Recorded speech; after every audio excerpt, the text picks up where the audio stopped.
Alan Yang.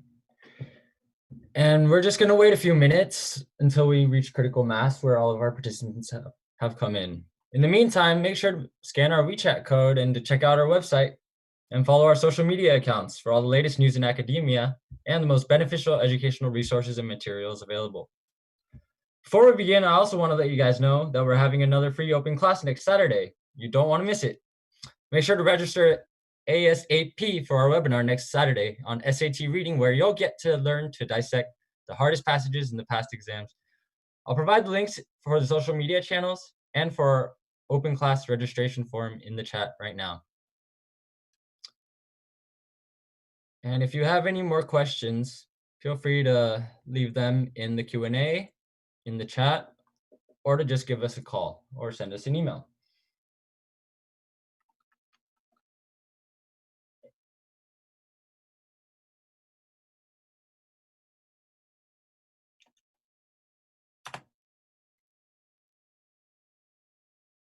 So the links are now in the chat box. If you guys are interested, just go ahead and check. We'll probably begin in about 2 minutes. I hope you guys are excited as I am. This is a very special event.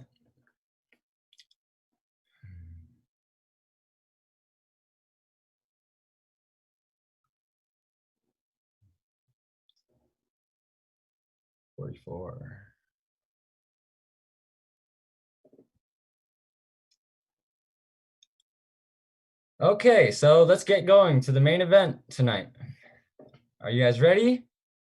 Tonight we'll be discussing a brief historical view of what shaped the development of AI, the exciting opportunities thanks to the exponential growth in recent years of AI hardware, open source software, and its applications on human society, and the challenges in AI education and UC Berkeley's answers to the call for action.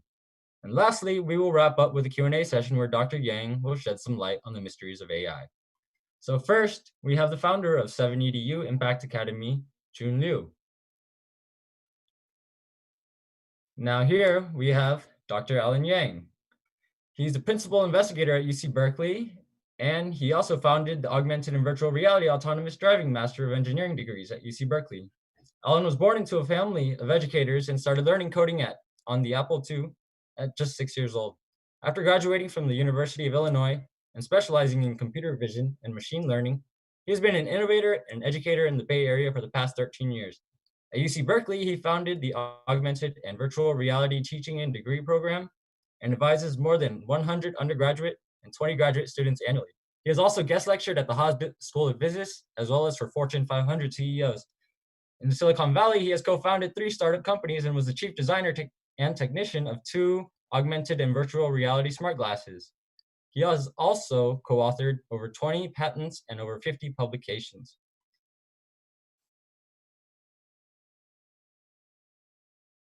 All right. Okay. So thank you, Ryan. Thank you for like a brief introduction for Alan for our next open class. And I'm so excited to invite Dr. Yang today. And thank you so much, Alan, squeeze some time for us and to, fit your busy schedule. And I know you're very busy from the introduction, everybody can tell. All right. So today, actually, we wanted just to put all the attention to these questions. Actually, we prepared and also we grabbed it from the students and the parents. And we would like to, know your opinion and give the advice to our students. So the first question I think is very big and very general. And actually, the students' parents they asked the question about what is the trend of the computer science or AI over the next decades. Like the students they apply for computer science major every single year, and it's getting hotter and hotter. And there's no sign like people would like to change to some other major because they think that's the best major can bring very good pay for the job. So what do you think about the trend of AI over the next decades? Right. Thank you for the invitation, and really glad to be on this platform and talk about something that I learned myself, about the trend of AI. Now, to start with, I can tell you guys a little bit about the trend of myself. My background is in computer vision. Since I started learning programming and then computer science and so on and so forth, I have always been fascinated about analyzing images, because people are saying that one image is worth 1,000 words. And also because the human brain is very sophisticated in terms of understanding images. So that actually is, the holy grail of computers. One of the holy grails of computer science is to, let the computer to act, like the human brain to be able to understand images. So I set up my study in this area, for the past many years. And when I graduated from my PhD program in 2006, AI or computer vision and so on and so forth were not as hot as today. The reason at that time was because it is a reputable discipline, but the results were not there. You can still publish papers, but they cannot be used in real applications. One of the reasons is because the difference between the performance of machine and the performance of humans are, the gap is huge, right? So I remember that before 2010, when you ask a computer to recognize images, the best, well, for a significant large database, the best performance computer program can only recognize 30%, lower than 30% accuracy for a computer to recognize, oh, this is an image of a cow or car and so on and so forth. But human brain can recognize, with very high accuracy, up to more than 85 to 90%. So something happened, between before 2010 and after 2010. I will say that that is really the watershed moment of artificial intelligence that also has a huge impact in many other areas in computer science. I think that your host correctly highlight three key things that happened after 2010. One thing is the number one thing is that we have very fast hardware. So we have computer programs that can be run very fast on a GPU, graphical user interface, graphical processors units, so that now you can have the algorithm to be massively parallel, to be able to provide the analysis that is needed to be able to execute certain type of functions. So what I see to extrapolate from the history is that I will see that the development for much faster and the parallelizable on hardware will continue to grow, right? One of the things is Moore's law. You guys probably have heard about the Moore's law. Is that every 18 months the amount of transistors in the same area will double. So that actually is a kind of like a empirical guarantee that a computer will grow faster and faster. So Berkeley in this area has made significant contribution. In fact, that one of the invention from Berkeley actually really help the industry to be able to continue to provide sub 10 nanometer processors to be able to crank out more numbers. And I will say that the second thing is open source software. And we have seen the explosion of available softwares in open source format. A couple years ago, I know that you guys probably have heard that the Microsoft, one of the most closed, ecosystem company acquired the GitHub. GitHub is the number one open source platform in the world. So it really shows that the dedication of the future is open source. So which means that for our student, if we want to participate in the future trend of computer science and especially for artificial intelligence, we need to actually get into this movement of open source. The open source platform, the movement is not just a legal term. And it's also not just like engineering protocols. I think it's a culture that thinking about what you are making is not for yourself. It's not for you to publish an app on iOS or a website. Instead, so your contribution should be shared by all the people online, so that when you provide something, all other people can very easily integrate your contribution into their project. I think that really helped to accelerate the development of artificial intelligence. I think the last one is the applications, right? So all I have talked about are technical jargons. If you are not studying in computer science, you probably will never need to know.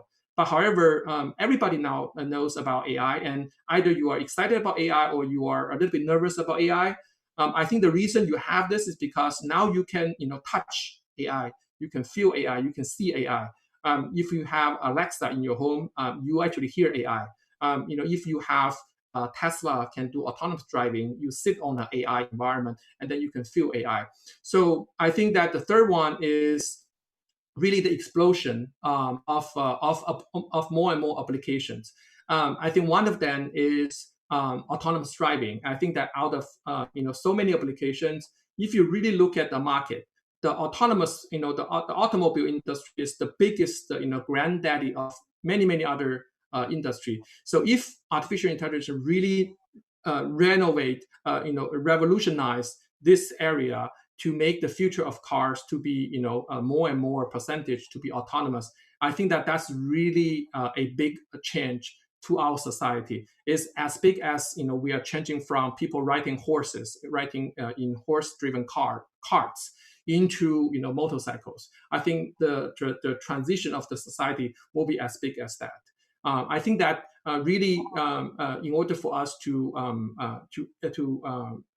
meet that trend, I think that at Berkeley, I will just open up. I think we will have more questions to follow that. Is that we also feel the urgency, as educators, is how can we provide educational programs and how can we educate our students to meet the challenges of all these moving parts, very rapid moving parts, so that not only they can be the future of engineers, the future of employee of a company, but really a tech leaders, a leader, a thought leader, a technical leader for innovating in particular application and markets that utilize the knowledge of AI. I think that I will first summarize what I thought about the first question like this. Well, I'm so excited. I think like many students, they're interested in the computer science. So basically, you also answered the second question. Like computer science definitely gonna be hot in the next 10 years, right? And AI as Mm-hmm. computer science and gonna be like more and more opportunities offered, and especially it's like a kind of like a revolution for the human society. So I even want to learn AI. I don't know if it's too late. So the third question is, what is the best age to start learning about like this computer science and AI? Am I too late, or Right. where is the stage? Right. So I will answer the first two, I will answer the next two questions together. I think it's a great question to ask whether computer science major will be hot in the next 10 years. I think compared to all the other disciplines, I think computer science is fairly young. So if most people will say that computer science actually was a spin-off from electrical engineering. So they were electrical engineering,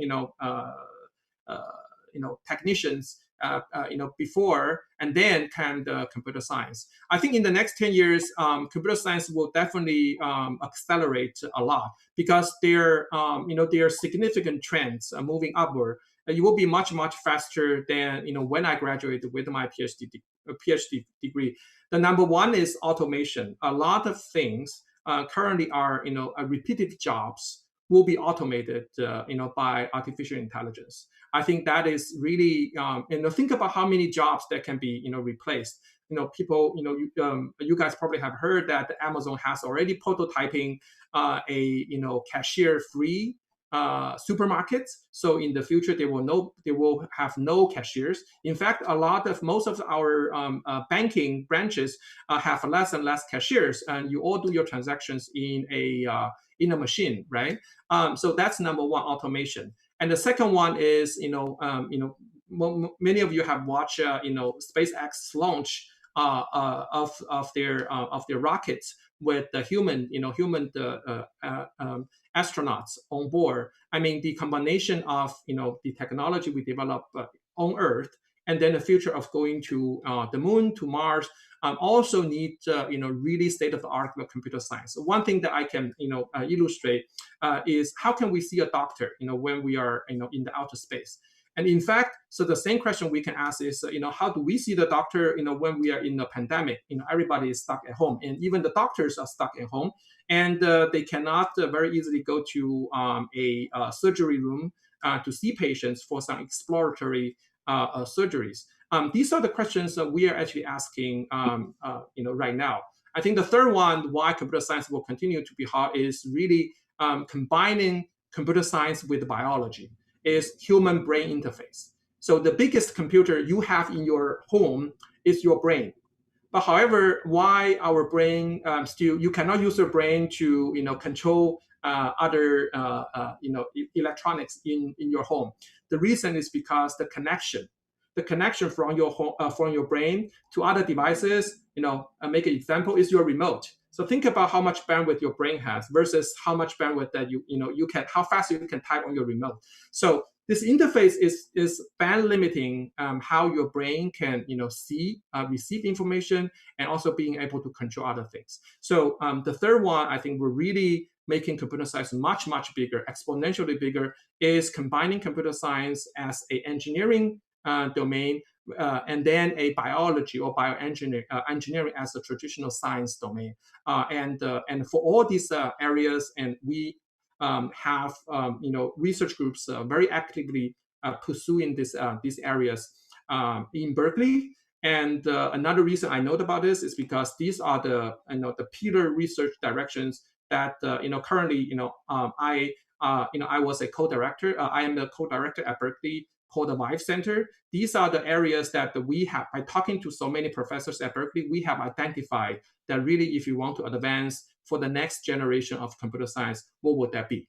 Okay, now going back to Jun's question about what's the best age to learn AI. Okay, so this is a really loaded question. Again, so I will record my experience when I start learning Apple, programming at Apple II. Um, um, uh, just like a baby, if you want to learn something, you need to acquire a language. Without a language, your brain really cannot, process information and cannot process knowledge. So I think that the first step for learning, in general computer science, but more particularly artificial intelligence, is to learn a language to describe the information and then the knowledge. So I think that from very young age, from my experience, I think that students should be able to start learning a good programming language. I started learning, I wouldn't say that I started learning artificial intelligence. I will come back to that. But I think that definitely is, from elementary school, the students can started to learn about programming, and then in a step-by-step fashion. Once the students can comfortably program, at certain level, and then we can expose students with a little bit theory of artificial intelligence, up to the point that I think that at the entry level to the mezzanine level of artificial intelligence at Berkeley, from my personal experience, if they are highly motivated students in high school, and then combined with their math courses, solving linear equations, and so on and so forth, will be a good starting point to learn some basic theory of artificial intelligence up to the entry level or mezzanine level. So think about AI as a AP class, advanced placement class that you can learn the first 2 years of AI courses at the university, if you have the energy, and then you have the background to be able to do that, just like any other AP classes. It's not for everyone, but I think that certainly will be for those students. They are very well prepared. I see. So does that mean like, if you're high school students and because you want to learn computer science, everybody want to go Berkeley, right? Berkeley is like top school for computer science. So does that mean like in high school, if you learn like some like entry level for AI, it's going to give you more advantages? We know like right now the high school student, they learn like the computer science, like Java, like APCS, APCS principle, things like that. So do you suggest them to learn more like AI, like you mentioned, like the entry level like courses to give them the more advantages for when they apply Yeah. college? So that's a really great question. I want to actually expand it a little bit. Going into I think a lot of people have going to universities like Berkeley in their mind, and you guys probably are familiar with the application process more than I do. Because I haven't applied to a university for quite a while. And but I think that number one is to really to find. I think the high school is really a good time to really think about, start thinking about what will be your career, right? So AI is a tool, just like chemistry, right? So you learn chemistry for something. You buy a car just not for parking a car in your garage. Similarly, you learn about AI not for putting some AI textbook in your backpack or earning a certificate. It's for your career. So what will be the career? What will be something that interests you? Would you want to see a machine that have conversations with human? Do you want to see that? Do you want to see the future of medicine, that a lot of diagnosis can be done autonomously? Or do you want to fly with Elon Musk to go to Mars, right? I think that the high school really is the time that people starting thinking about what do you want to see themselves. I think that only when they know how to see themselves, and so that they will starting to backtrack and say that, oh, if I want to do this, what should be the tools in my backpack, right? So AI is a tool in your backpack, but you want to know, if you're going to go hiking today, are you going to, where are you going? For people who want to see those applications, AI definitely is something that is very, very useful. On the other end of the spectrum, I think that the society will force people to either be abandoned, which means that if you think that you can still do repetitive jobs, so those jobs will be no more. So there is a pressure of the society as a whole that really try to push human beings as a species to take a more and more challenging job. So think about the human society. A lot of jobs has disappeared. So in some sense, you have to take the lead to decide, where you are going. Otherwise, the society is going to make the decision for you. And I'm sure that your experience will be a lot tougher if the society decides for you that what you wanted to do may not be really a high-paying job, or may not be making the highest impact. But at the same time, if you think about something that the rest of the society at our generation have never thought about, and then you can lead that. So that will really be something that can contribute to the society. And I think that answering this question, I think one of the driving force for changing the society is AI, right? So because I mentioned three things. Number one is automation, and number two is the space, and number three is getting to know more about our brain. And all this intersects with artificial intelligence. And then answering the question, how can a student to learn AI in high school? And I will say that number one is to really to learn Python, because why Python? There are many languages. Am I biased about Python? The reason is because it was anointed because of this open source movement. The Python, I think, is the number one open source language that really overtook C, C++, and the Java. Initially, Python was not the program for artificial intelligence, but because it's open source, so people later took over the path of Python and then repositioned it to a new path into a standard language in artificial intelligence. And also, learning Python program guarantee that you are not being bound by any corporations. Corporations come and go, but really, I think that the open source movement is getting more and more bigger. And another thing is, I think that learning open source will force you to work as a team with other people, because the very nature of open source is because you want other people to share your work. So which means that your thought will not be a closed and then we'll be more open. So you will see what other people have thought about this program, and then you can easily compare your thought process, your design of a problem with some other people's design, and then the society as a whole will choose the winner. Not by anointing someone, but really by the market or the society as a whole. So I think that for students to start learning about AI, and going back to what I said, really to learn Python. And then the second one is once you think that you are also very comfortable to do some linear algebra, solving linear equations of multiple variables. And then probably some students have already learned about representation in matrix representation and vector representation of linear equations. I think those will be the mathematical tools for learning the next level of AI. The good thing about AI is it only needs linear algebra. And people can learn about linear algebra in high school, in AP courses, or in the first year of colleges. It doesn't need really sophisticated, differential geometry and so on and so forth, and mumbo jumbo to learn about AI. Python, linear algebra, and then that's it. It's very easy to start. Yes, great. So which means like if you are a freshman or senior, so you have chance to learn your basic computer science course, and plus go for the AI entry level courses, and that can give you more opportunity to explore more, to make sure if you want to do that direction. And remember, Dr. Allen just told us, right? Either you're gonna develop the AI to replace yourself in the future, or you're waiting to be replaced by the AI created by some others. Okay, so that's basically no option, right? Okay, so I think there are two questions that we want to combine together due to the time, and basically a lot of students, they ask me about the possibility for the CS major.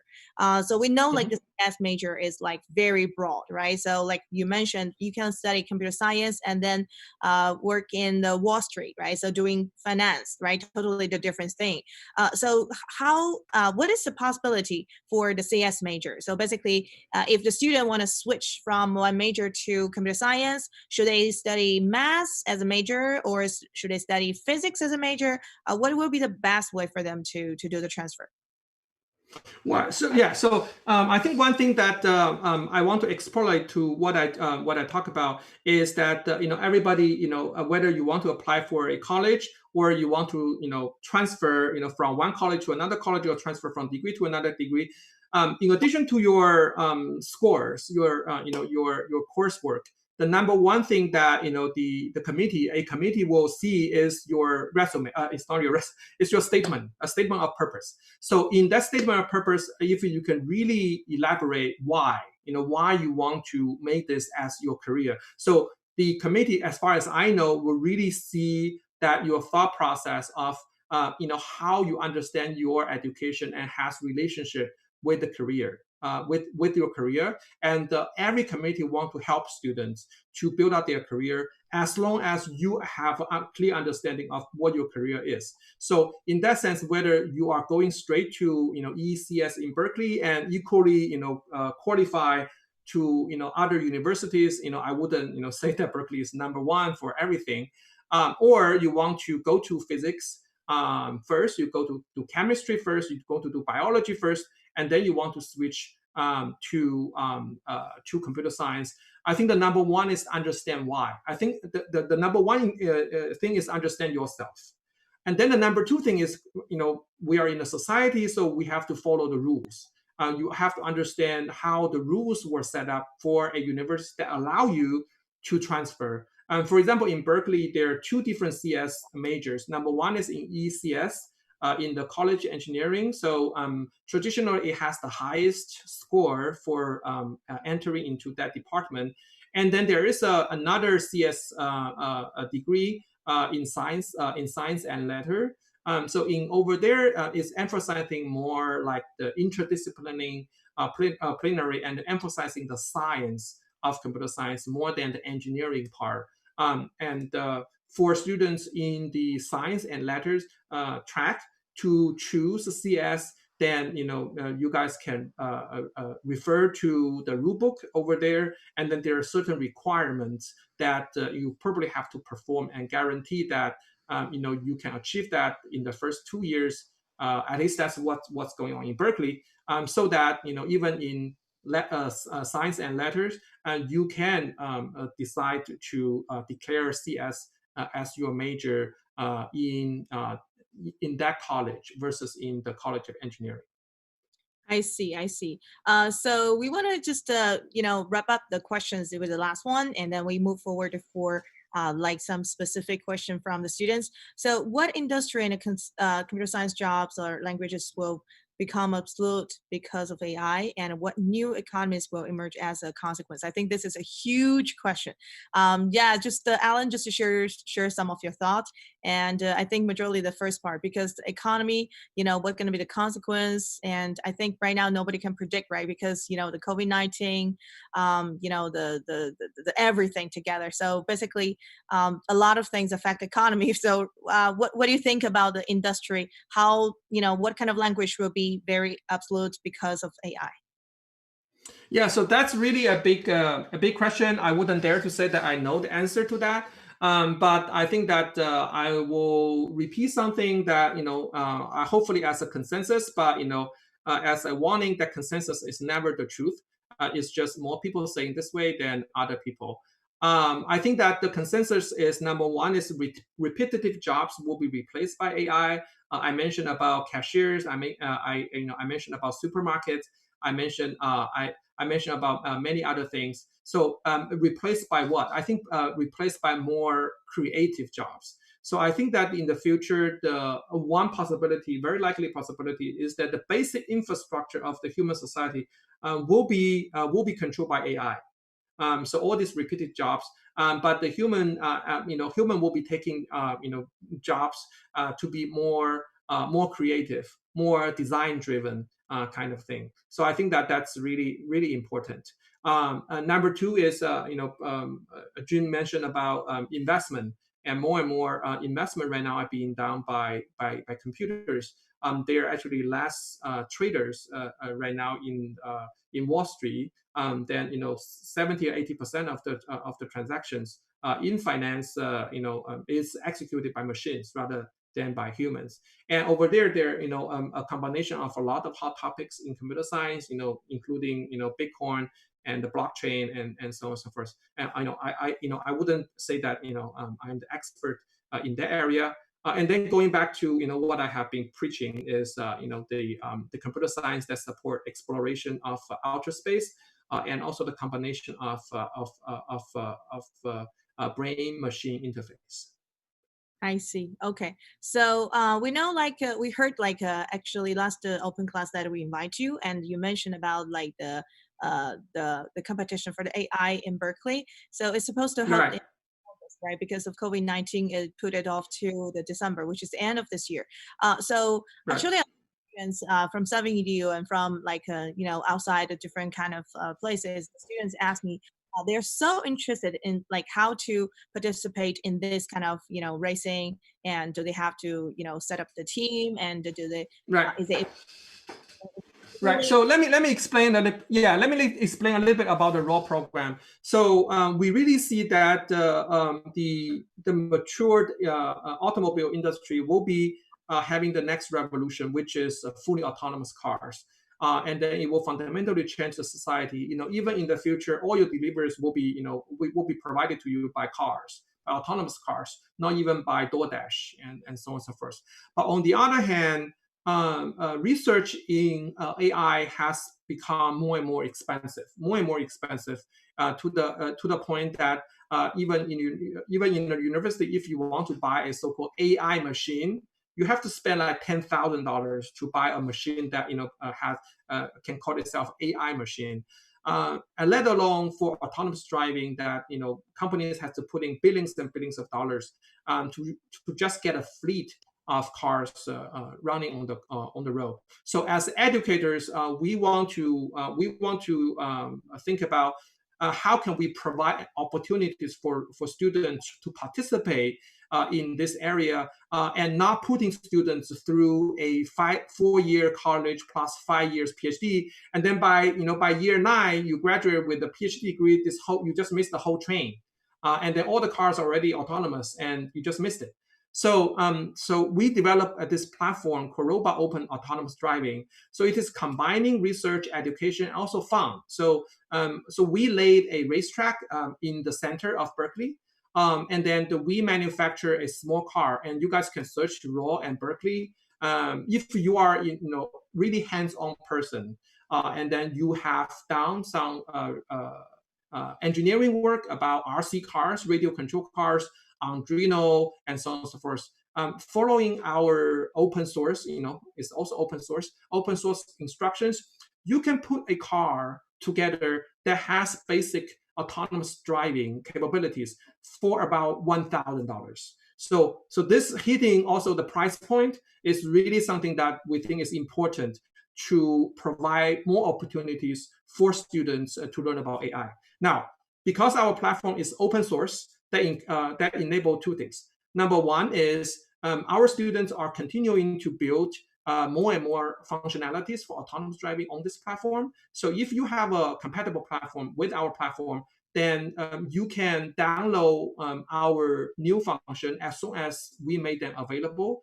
And so all these developers will be automatically made available to all the people. So that's the power of autonomous driving. And the second one is surrounding this raw platform, we are hosting, like June was saying, we are hosting a competition. So every education, a education program will need to have a means to evaluate the results, the quality of education, which is exams, right? So that's why all the courses have exams. Why? Because that's how the students are being evaluated. Some people hate exams, but that's the integral part of a education program. So in this case, we are combining evaluation of your knowledge to a really fun to participate race. So we actually have two tiers. Number one is that you can race with your manual control. So it is similar to Ready Player One. So maybe some of you have watched the movie in 2018. So we have software that you can see your surroundings. Of course, the RC cars, you cannot sit on it by yourself, but you can virtually sit on it in a virtual reality environment, just like Ready Player One. And then you can drive it and compete with other people in a virtual reality environment. And then, of course, you can completely decouple yourself and then only activate your program to drive the car. And then we see that in both situations, who will be number one, number two, number three. And we actually have dedicated websites to release the team scores for everyone online to see.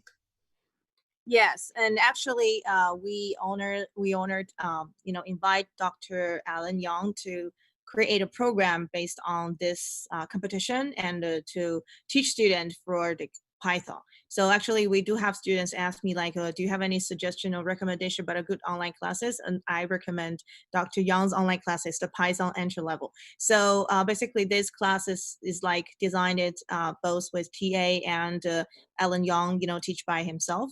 So Dr. Young, could you please introduce a little bit more about the philosophy of these courses and how you design it and how students can benefit from it? Yeah, so there are a lot of Python courses, and then you guys go to Google and search for it. I think that most of the courses have not touched the critical point I talk about. The number one is we want to educate students not beginning by techniques, but really it's the thought process. I want we want students to be able to think so that they're not just thinking within the perimeter of taking a programming course, but really is what is programming course for learning Python for, right? So of course our outlet for coming out of this program will be seamlessly to be able to learn the subsequent courses. That's as if like the AP courses in artificial intelligence or the entry level to mezzanine level of artificial intelligence. So this Python course will be a prerequisite for those courses. I think our aim is different. Number two is we are emphasizing the culture of open source. So if there's no open source, there's no Python, and then I think the development of artificial intelligence will be much, much slower than today. In this course, we have also built in modules and components. So not only the students can practice Python programming, can also practicing using Git and GitHub, and naturally to form teams and then work together to either discuss the course or and then doing the course exercises together. And these are seamlessly built in to our course. In fact, that's also true in Berkeley. That in Berkeley engineering schools, most of the courses right now in Berkeley, if you want to engage question with the instructors, or you want to submit homeworks, it's all done by GitHub. So really, we're promoting a open source culture to think, naturally in a open source culture. Number three is Jun was mentioned that we offer TAs so that the students, I think, will be more engaging in terms of raising questions, and also the TAs will be helping students to organize their teams, to form teams already, right? To be able to do take-home exercises and so on and so forth. I think this will be unique to our course. And then, of course, we are in this course, you are going to see much, much less about being a website administrator, and then to calling big data from the internet. We are de-emphasizing the internet function of Python, the automation of website function of Python. We are more emphasizing the data structure and then the algorithm that is prerequisite to learning AI. Thank you, Dr. Yao. So I was wondering what kind of students, like which grade a student can join in? Should they have some like a basic language first, Yeah. for example, like Java? Yeah, it's a great question. So I will also relate to my experience, right? Learning programming when I was in elementary school. So I will say that this course, preferably, you will be a student that have already acquired experience and skills about how to operate a computer, right? Our course will have much less time dedicated for teaching students to open a terminal, and what's the difference in C drive and D drive if you are using Windows, or the root directory, and how to create a directory in Linux or in Mac. So of course, if you have those general questions, we will always, the TAs will love to help you, but it's just we don't have structured courses if you need to learn about operating computers. And then on top of that, if you have already learned a programming language, it doesn't have to be, of course, it doesn't have to be Python. It doesn't have to be, like C or C++, but any programming language that what is a variable and what is an assignment and what is a loop. I think that will really help you to, to learn about the scientific programming part versus the basic grammar part of a language like Python. I see. So there's one more question. Actually, it's a lot of students they care about. So we know like this is like summer camp. So starting from June 15 to August the 25th. So what's next? Like after students finish the classes for the Python entry level classes with you. So what they gonna expect next? So they're gonna do self-study. Right. You have some other classes. Yeah, right. So yes. So as I said, small as Python, as big as AI, we always want to teach students, to understand where they are going, right? So I cannot say, one bit that individual students, what can be their career. I don't want to lecture people about careers. So I think that what we have built is very purpose driven, because we see the opportunity in combining AI and automation. So the future direction of learning from Python is that we are building a curriculum that also apply to Berkeley students, that after they have finished the Python, then in terms of the rigorous curriculum of a program, that there are 2 extra steps. I will say that after Python, then the students will be ready to learn about the introduction of artificial intelligence, and then we are emphasizing the modern the theory of artificial intelligence, including computer vision and including neural networks and deep learning. I think that these are really driving forces of artificial intelligence. And then at the top level, and then the student will be entering into the level that is similar to the senior. So that those are the courses that we develop even for undergrad and master students in Berkeley, is to further their understanding in 2 parts. Number 1 is industrial design, product design, and the hardware of autonomous driving. So you will know how to design the look and feel of a autonomous driving car, and then you will know, you will learn Arduino, you will learn JSON Nano, Linux, and so on and so forth. And then and the second part is more advanced topics in machine learning, which is you want to design very special behavior for your car that based on an algorithm. So to summarize, I see there are 3 tiers. The basic tier is Python, and I think that that course should be accessible for most people. And then on top of that, the mezzanine level will be introduction to artificial intelligence. As I mentioned, the prerequisite for the mezzanine level will be 2 things. Number 1 is Python, and number 2 is linear algebra. So if you know how to solve linear equations, if you know matrix and vectors, and you will be more than ready to take that course. And whether you are high school or you're entering a college, it's the same. And then on top of that, really, that is more advanced, I will say, projects or research is hardware design and software design. So that will, bifurcate into 2 parts, 2 directions.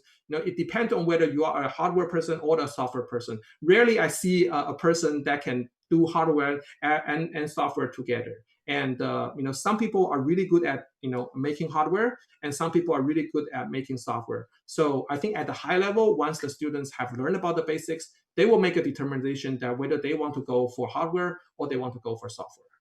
That's great. So basically, they can just figure out their direction through this program. And also, one more advantage, we say Dr. Alan Yang is teaching in Berkeley. So if you join this class, basically, you can also learn the things like whatever he teaches in the Berkeley, and also can just get it, some part of the knowledges in this class. Okay. So now we go to the Q&A section. And actually, there's a question waiting for us. Thank you for your patience. The first question, I won't follow the order, so I just grab like single one. And the first one is, if I learned Python first, will it affect me learning other programming language in a good ways or in bad ways? That's a question. I think that is different from person to person. I will say that Python is one of the language that is very, very easy to learn. So it's good to be your first language, and also it is sufficiently modern. For example, in the sense that it is also an object-oriented language, and also it fully supports open source. So you will be able to get exposure to the basics modern programming language versus if you stick with in C or even in Java. So I think that I think you will learn a lot of good habits that will really help you to adopt other languages from learning Python. Yeah, so basically there's no good way or bad way. So it's just a different language. So if you learn this first, then you also can learn something later, or you learn something like other language, then you can also learn Python. There's nothing about like good or bad. Yeah. So I want to jump back to this question. Just one more thing. One more example, right? So I heard about people saying about if you learn C, you may learn some bad habit about C, because the C really encourage you to be really succinct and really make shortcuts. And then those habits tend to be prone to error. But however, for Python, if you follow their programming guideline, of course, if you develop your own language, nobody else understands what you're writing. Too bad. But if you're really in open source society, then you write the code as if just as other people write it the way. I think that you will learn a lot of good habits, and then you are less likely to learn bad habits That's great. by staying in Python. Yeah. So we have another question. What knowledge can this course help me learn better in college? Is it limited to the computer science only? Well, so I think that Python is really the de facto language for a lot of disciplines now. For example, if you want to learn about bioengineering, so if you want to learn about data science, and I think that the Python is the de facto language other than computer science. Okay. We have one more question. Say, it's about the competition. Can raw competition hold in virtueless virtual racing league or AWS deep racing? Right. So that's a really great question. So there is a prior program than raw, which was completely developed just for the benefit of students taking courses in Berkeley. So it's like a course project. Since last year, we started to see the benefit about developing this raw platform that only has about $1,000 price point, and then being able to open up for competition, not just for Berkeley, but outside for Berkeley. So I think that what we are going to do here is really to including more students to be in this platform. I see. One more question. Do you plan to offer a machine learning or AI class for who already have learned Python this summer? So because this program Right. is for entry level, Right. right? So I think that's a great question. So that leads to what I said before is we have a curriculum that Python is, you can say that a prerequisite, or you can say the first class, depending on you call the first class number one or number zero. But if your goal is to learn AI, then I will say that our first course will be the introduction to modern artificial intelligence theory and applications. So there will be another course that naturally follows the Python course. I see. Okay.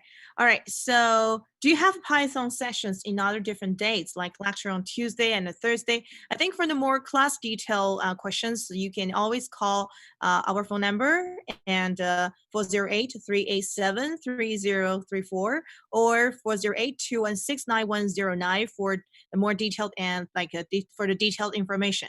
So, we're going to ask another question. What activities, grades, etc. can add a chance for college application to admitted by AI major? Hmm. So right, so that's really a loaded question.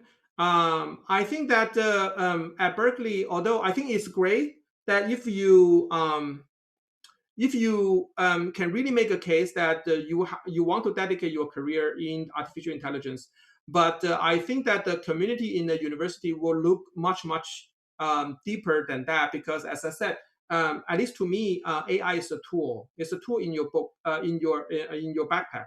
But where are you going? So what do you see that AI can help society, right? I think that is the important thing. And then in terms of the curriculum, currently there, when you go to I assume that we're talking about college. So there's no fast track to AI. You still have to learn all the other very basic theory of computer science, right?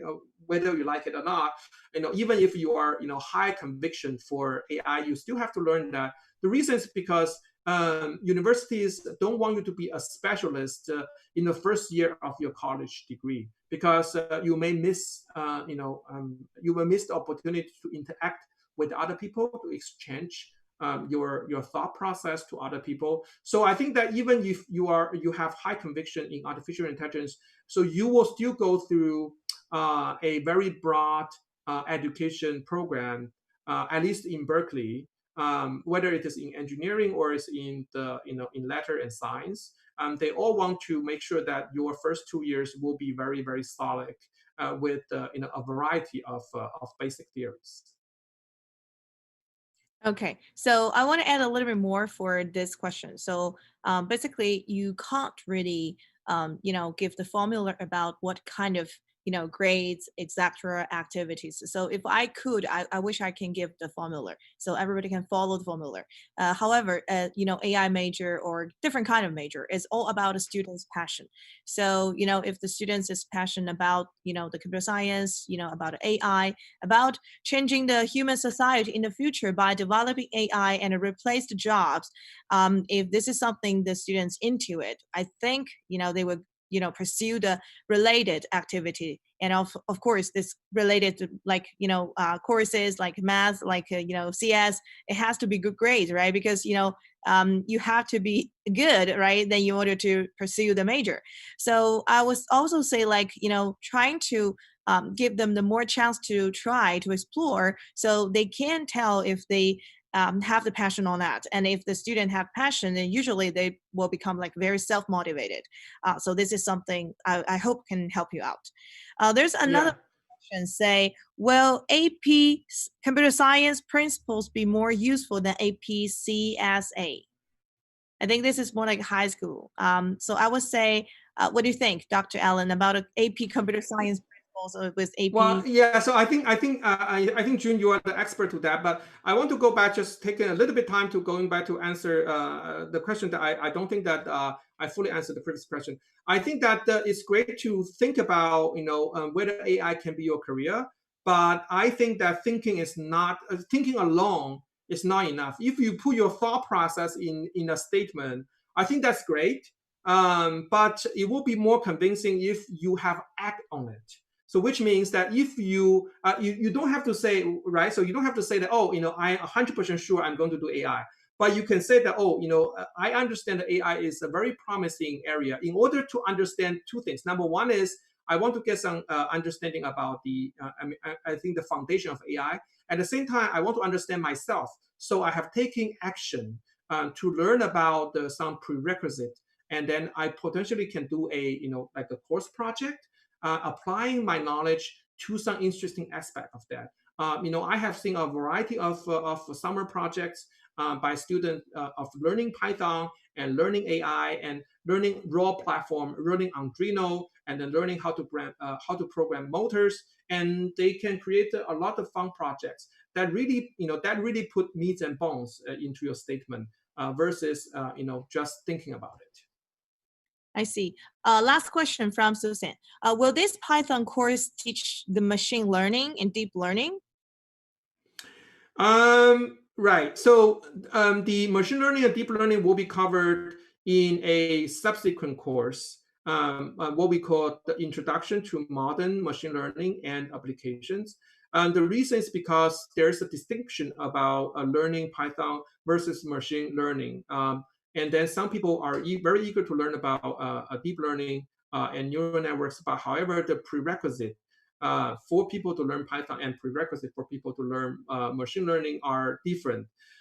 So that we actually have put frameworks to make the program to be self-sustained. So which means that if you learn about Python, we wouldn't require you to learn about matrix manipulation and linear algebra. And versus if you are in a higher course, then we will assume that you have learned about Python, so that our corresponding 20 hours course wouldn't spending a lot of time to help students to play catch up for Python. Then they should know Python by heart, and then use Python as a tool, but focusing on more higher level questions. I see. And actually, the last question is very interesting. It's from Taylor, saying, in pandemic like COVID-19, we desperately need effective treatment for the COVID, coronavirus, right? So how AI can help speed up the developing new treatment or finding existing treatment? What is your thoughts? That's a great question. I don't think that to the boundary of my limited knowledge, and I don't think that currently the AI is being actively deployed to develop the vaccine or the treatment. The reason is because at least for the current healthcare industry, it has not been revolutionized by artificial intelligence. So I think that currently the doctor that I have engaged with, because the whole UC system also have great hospitals, they are thinking about how they can still provide quality services to patients remotely. So in that case, people in artificial intelligence are thinking about changing the workflow of patients receiving all kind of treatments if they are in a situation that a hospital is closed and so on and so forth. So I think in general, AI is revolutionized the medical industry, and then we have active projects. If students are interested, so this really is a focus area that we have a lot of conviction that's to see that it moves in the direction that really help the future patients. But to my knowledge, the development of vaccines and also the treatments for coronavirus is still very, very traditional. You have to go through phase 1, phase 2, phase 3 trials, and so on and so forth. And the development of the RNA treatments, we have leading companies doing that, but I don't think that those are qualified as AI products.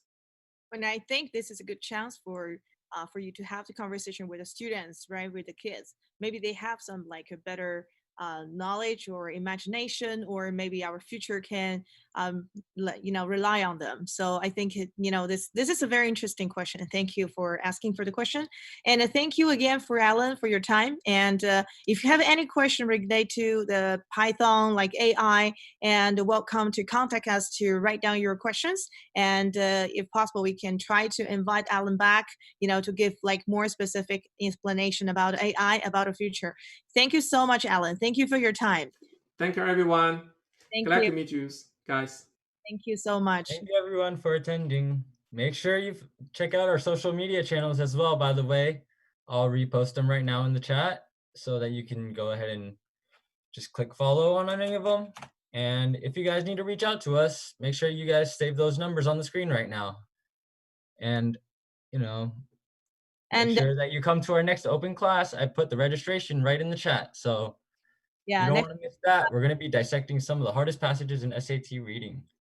next class will be I will invite like the famous New Oriental teacher and very experienced in the reading section will share some strategy for the historical passage, which is like the headache for most of the students. All right, we're gonna see you next time, and thank you for joining our today's open class, and thank you Ryan, thank you Alan, and we're gonna see you next time. Have a great night, happy weekend, bye. Good night.